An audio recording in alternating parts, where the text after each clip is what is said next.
Partially yes, kasi damo na aton mga environmental laws. No, damo na general environmental laws that will support hit aton inin na peatland haliti sa basin. May nakita mga Wildlife Act, may nakitaan aton Protected NAIPAS Act, may nakitaan aton iba-iba pa nga mga act nga aada. But we lack the specific national peatland talaga nga exclusively dahiya na support han mismo han ecosystem, unique ecosystem han peatland. So, another one, kulang paghihapon kita in terms of pag-harmonize an aton land use. No, di ba? An aton pira dekada nga National Land Use Act nga waray usaon tahiya nga makakabulig labi na kaniya classification niya na is alienable and disposable and conflicting pahiya.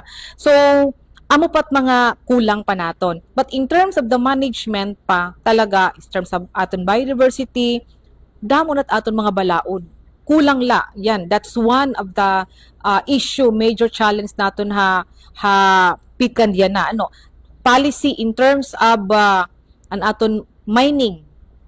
Damo iton mga inin small scale dida nga mga quarrying nga natatabo within the peatland area. And ini nga aton inin provincial ordinance actually okay na gadi mahugot na hiya. The only thing is the enforcement talaga. Enforcement good.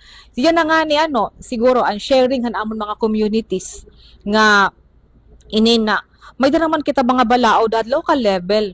Pero may dalagi hapon nagsusunog, may dalagi hapon nagkakwari, may dalagi hapon mga illegal fishing nga natatabo. So, diri na-enforce ang aton mga policy. So, kung na-enforce ito hiya, siguro malilesen ang aton mga challenges. But at the same time, we are not totally prohibiting paggamit iton peatland. What we are promoting is to regulate the use nga diri hiya makakahatag degradation hit aton peatland. At the same time, sustainably or magagamit naton wisely ang aton mga peatland resources. Yes po, oo. Unang-una, again, we want sana we urge the DNR and DAR na magistorya hira para hiton kabutangan hiton land classification hiton aton peatland. And also ang aton gihapon DA makasuportahan mga appropriate na mga livelihood opportunities and agricultural practices nga suitable han aton peatland ecosystem. And ikaduha, in terms of enforcement, an aton local government units and the Philippine National Police nga maging police mag-enforce ang police power and police visibility ha aton area. And of course, an aton community mas mapahalawig pa, mapahalarom pa an ira pag-intindi kay hira mismo't aada nga makakapagproteher han ira inin kalibungan.